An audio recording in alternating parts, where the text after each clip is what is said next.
Efésios 4, versículo 11. E ele mesmo concedeu uns para apóstolos, outros para profetas, outros para evangelistas e outros para pastores e mestres. Nosso Deus e nosso Pai, graças te damos pelo seu Filho amado Jesus Cristo, que amou a sua igreja e a si mesmo se entregou por ela. Graças te damos pelos oficiais que trabalham na sua igreja. Abençoe grandemente a sua igreja, mas também os ouvintes que não pertencem a ela, para que sejam participantes dessa instituição gloriosa do Senhor, por meio do seu Filho, por intermédio do Espírito Santo. Oramos agradecidos em nome de Jesus. Amém. Nós temos dito que os versículos 1 a 16 somam uma porção inteira que se trata basicamente sobre o crescimento espiritual e a unidade cristã. Nós vimos que o fundamento desse crescimento que promove a unidade está em toda a Trindade majestosa, santa e bendita, citada nos versículos 4 a 6. Vimos também no versículo 7 que a graça foi concedida a cada um de nós segundo a proporção do dom de Cristo, com o propósito de encher todas as coisas. Sendo assim, esse texto que temos diante de nós faz parte dos dons concedidos pelo Senhor Jesus. Muito embora esses ofícios mencionados aqui, apóstolos, profetas, evangelistas, pastores e mestres, não se refira aos dons propriamente dito, mas aos ofícios da igreja, que ele concede a cada um segundo a sua santa vontade para o crescimento e unidade da igreja. Então vamos considerar essa porção da Palavra de Deus sobre o tema Os Oficiais da Igreja do Senhor Jesus. Observe que não é propósito do apóstolo Paulo mencionar todos os ofícios exaustivamente. Haja vista que o diaconato, ou ofício diaconal, não é mencionado aqui. Não porque não seja importante, porque é. O próprio Senhor Jesus é mencionado em Marcos 10:45 como sendo um diácono ou exercendo a função diaconal. O Filho do Homem não veio para ser servido, mas para servir e dar a sua vida em resgate por muitos. Para servir, diaconel, deriva da palavra diaconós, mas nós acreditamos que Paulo restringe esses ofícios mencionados no nosso texto ao ministério da palavra de Deus: apóstolos, profetas, evangelistas, pastores e mestres. Lembrem que nunca haverá unidade cristã sem doutrina, pois ela é importantíssima para a unidade cristã. E agora Paulo menciona os homens dotados com a função de pregar o evangelho e doutrinar sua igreja com vistas ao crescimento do corpo. A pregação e a doutrina é a base da unidade cristã. Falamos que a partir desse capítulo 4, Paulo começará a tratar das questões práticas, porque até então ele havia se firmado na doutrina. Foram 3 capítulos inteiros tratando-se da doutrina para depois entrar nas questões práticas, para se evitar o moralismo e a religiosidade aparente dentro da igreja. Fazer sem ser é moralismo. O homem sem a doutrina bíblica no coração certamente andará errante, enganando e sendo enganado. Então, quando Paulo menciona e ele mesmo concedeu uns para apóstolos, outros para profetas, outros para evangelistas e outros para pastores e mestres, quase certamente ele o faz por causa da palavra de Deus. Os diáconos não são chamados para pregar. Claro que devem conhecer a Deus, como todos os crentes devem crescer na graça, no conhecimento de nosso Senhor Jesus Cristo. Mas os diáconos não têm a função de pregar e ensinar as doutrinas bíblicas. E ele mesmo concedeu uns para apóstolos, outros para profetas, outros para evangelistas e outros para pastores e mestres. Não devemos perder de vista que a igreja do Novo Testamento é uma continuação da igreja do Velho Testamento, que era caracterizada por ser nacional, restringida ao povo israelita, mas agora é universal ou católica sob o Evangelho. A igreja do Velho Testamento se misturava com o Estado, fato que não ocorre hoje.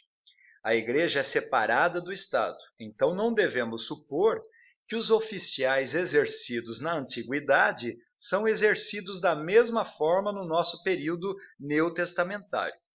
Lembremos dos ofícios sacerdotais e levíticos que foram extintos em Cristo Jesus, nosso Senhor.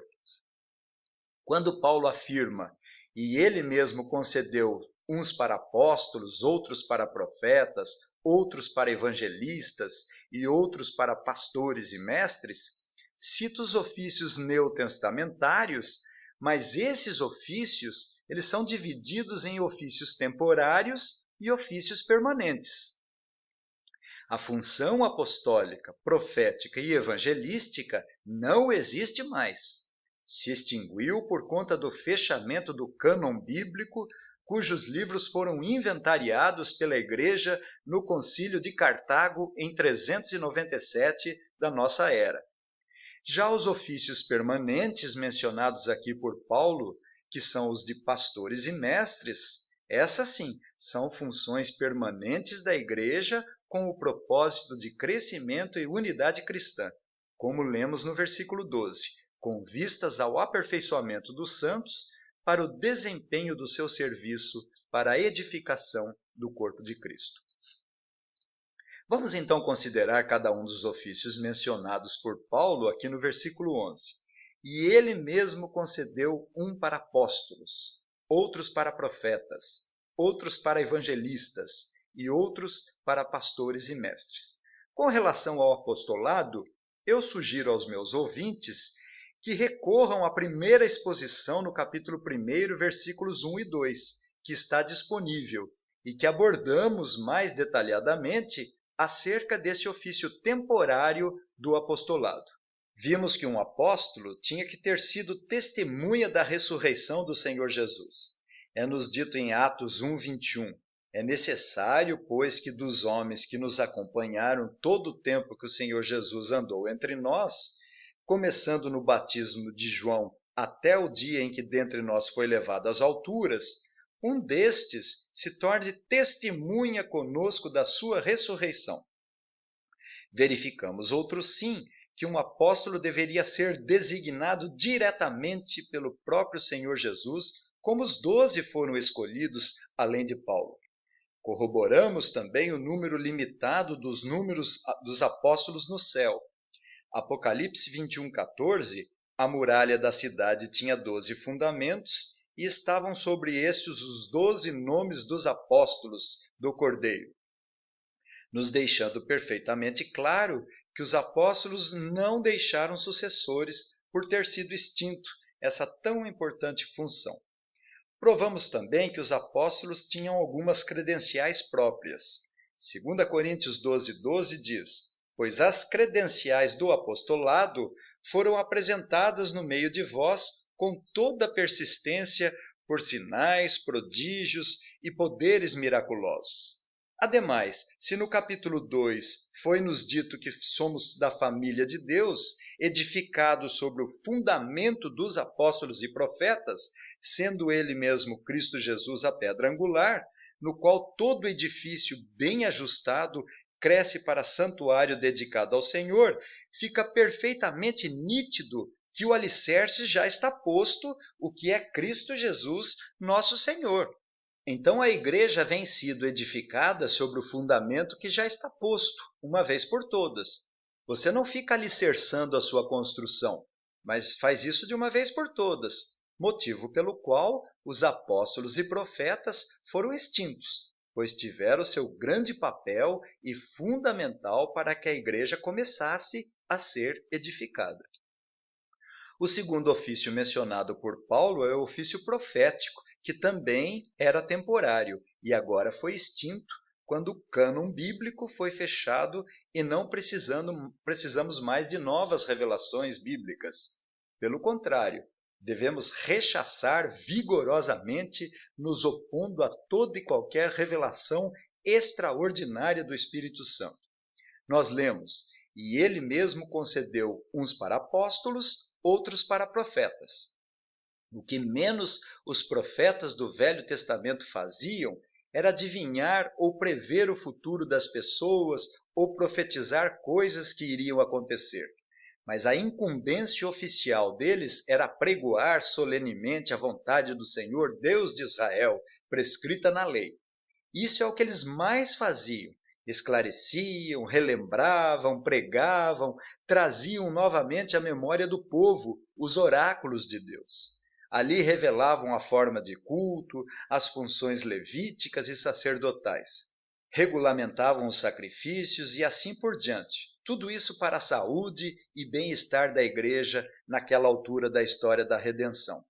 Mas vindo, porém, à plenitude do tempo, Deus enviou seu Filho nascido de mulher, nascido sob a lei, para resgatar os que estavam sob a lei, a fim de que recebêssemos a adoção de filhos, disse Paulo aos Gálatas, no capítulo 4, versículos 4 e 5.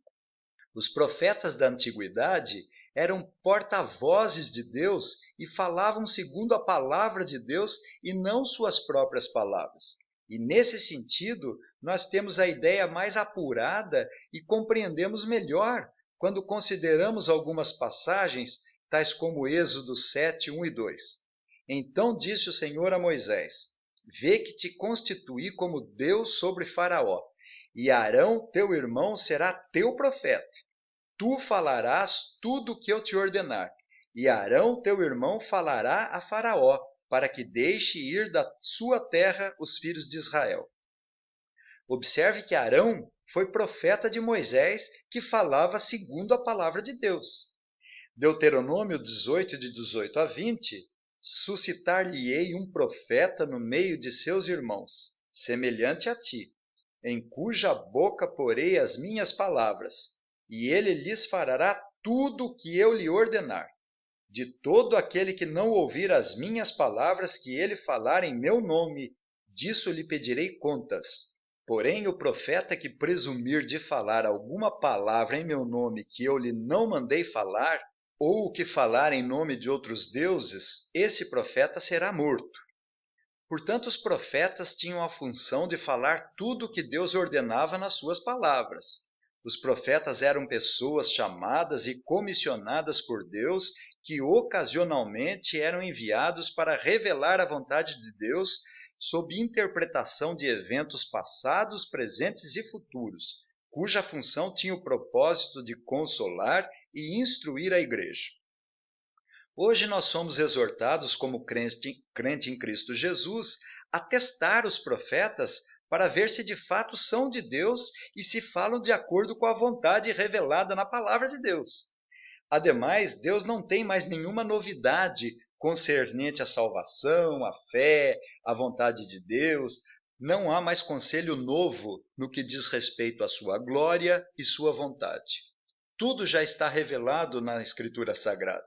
Mas Paulo menciona ainda um terceiro ofício, que é o de evangelista, e que também foi um ofício temporário. E isso fica inteligível quando nós percebemos que não há no Novo Testamento orientações ou regulamentação para esse ofício, como há nas funções episcopal, pastoral ou no presbiterato. No Novo Testamento só encontramos 3 passagens para a palavra evangelista, em Atos 21, 8, nessa passagem que estamos considerando, e em 2 Timóteo 4, 5. Nós lemos em Atos 21, 8, no dia seguinte, partimos e fomos para Cesareia, e entrando na casa de Filipe, o evangelista, que era um dos 7, ficamos com ele. Filipe era um dos diáconos de boa reputação e também foi considerado um evangelista. Nós lemos em 2 Timóteo 4, 5. Tu, porém, sê sóbrio em todas as coisas, suporta as aflições, faze o trabalho de um evangelista, cumpre cabalmente o teu ministério. Timóteo era considerado um evangelista, assim como Tito. Esse ofício temporário servia para auxiliar os apóstolos, representando-os com toda a autoridade apostólica. Os apóstolos eram a boca do Senhor Jesus. Os evangelistas eram a boca, o braço direito dos apóstolos.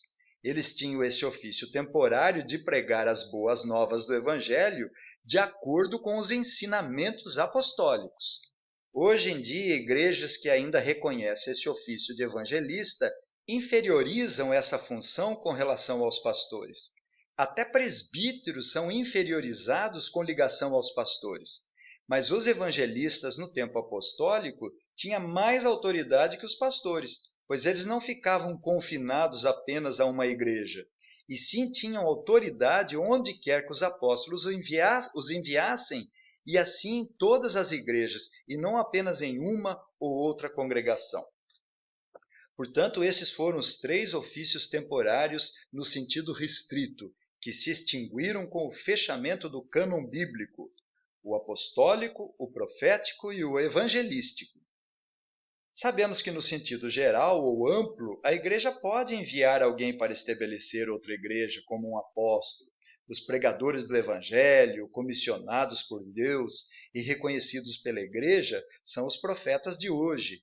E todos, no sentido geral, temos que evangelizar e procurar arrancar as almas das garras de Satanás e transportar para o reino do Filho de Deus.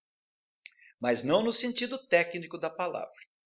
Mas agora chegamos aos 2 ofícios mencionados aqui por Paulo e que são permanentes. E ele mesmo concedeu uns para apóstolos, outros para profetas, outros para evangelistas e outros para pastores e mestres. Pastores e mestres, esses sim, são permanentes para a igreja que tem o propósito de edificar e promover a unidade cristã. Alguns teólogos e igrejas reconhecem os pastores e mestres como sendo ofícios separados, sendo que os pastores não têm tanto a função de ensinar quanto a dos mestres. Outros teólogos unem as 2 palavras como sendo pastor-mestre por 2 motivos básicos. O versículo 11 nos diz: e ele mesmo concedeu uns para apóstolos, outros para profetas, outros para evangelistas e outros para pastores e mestres. Não diz outros para pastores e outros para mestres. Não é nos dito assim. Esse é o primeiro motivo. O nosso texto não faz separação de alguns pastores e alguns mestres, ou alguns pastores ou outros mestres. O segundo motivo é inconcebível um pastor não ter a capacidade para ensinar. Todo pastor deve ser mestre na palavra de Deus. Como é possível um pastor ter a responsabilidade de supervisionar espiritualmente o rebanho de Deus sem a capacidade de ensinar o rebanho dele? Certamente ele não poderá exercer o seu ministério apropriadamente. Hoje em dia, a figura do pastor é muito mais elevada na igreja do que a figura de um presbítero, mas essa palavra pastor, denotando um ofício, só aparece aqui. E a palavra presbítero aparece 18 vezes no Novo Testamento.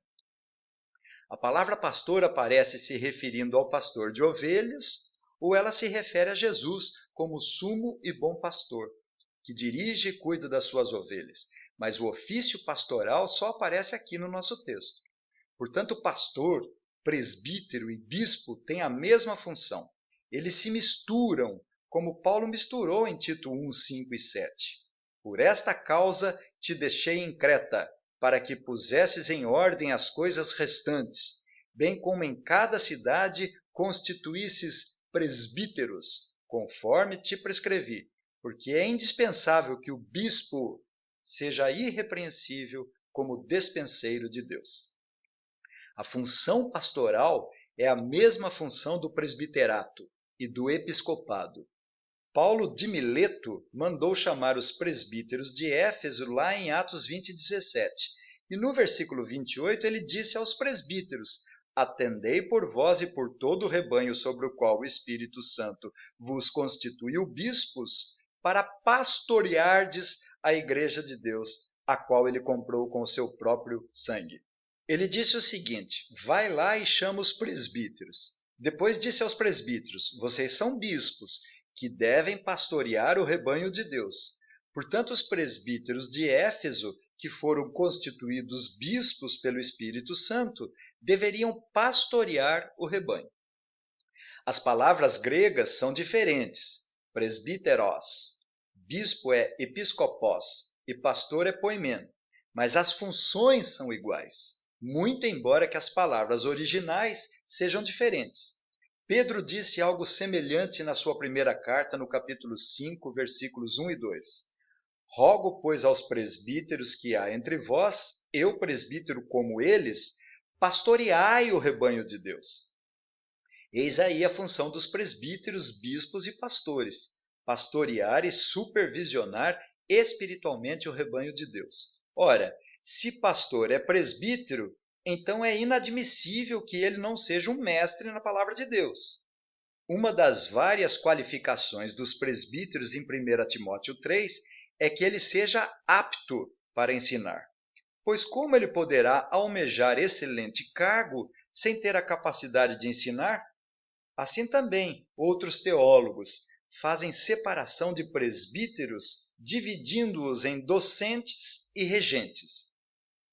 Acontece que eles pegam uma passagem em 1 Timóteo 5,17 que diz: devem ser considerados merecedores de dobrados honorários os presbíteros que presidem bem, com especialidade os que se afadigam na palavra e no ensino. Então eles defendem que tem uma classe de presbíteros que não precisa pregar ou ensinar, mas tem que suar a camisa e presidir, auxiliar na supervisão espiritual do rebanho de Deus, sem receber um centavo. Mas os presbíteros docentes, que são os pastores, ministros da palavra, especializados no ensino e que se afadigam no estudo, devidamente chamados e ordenados pelo presbitério para serem os pastores que ensinam e têm a função de pregar, que é uma tarefa difícil e que faz jus realmente às côngulas pastorais de fato. Mas por que os outros pastores não recebem nenhuma côngrua da igreja? Mesmo que sejam dignos de seu salário, no mínimo os presbíteros deveriam receber menos dos que os presbíteros docentes, os regentes. Mas deveriam receber. E qual o problema que isso acarreta? A igreja elege qualquer pessoa para presbítero pelo status, condição social, boa situação financeira, muitas vezes, mas que não tem capacidade para ensinar. Afinal de contas, não precisa pagar nada. Então ele elege qualquer um que estiver disponível para o cargo. Não importa se é ignorante ou não. Na realidade, é inconcebível um presbítero regente não ser apto a ensinar, coisa que facilmente ocorre quando faz distinção de presbítero regente e docente. E outro problema é uma classe de presbítero apenas receber as côngruas. Será isso justo? À luz das Escrituras, eu vejo que os presbíteros regentes deveriam receber também, dignos de dobrados honorários. Dobrados com relação a quem? Com relação aos outros presbíteros.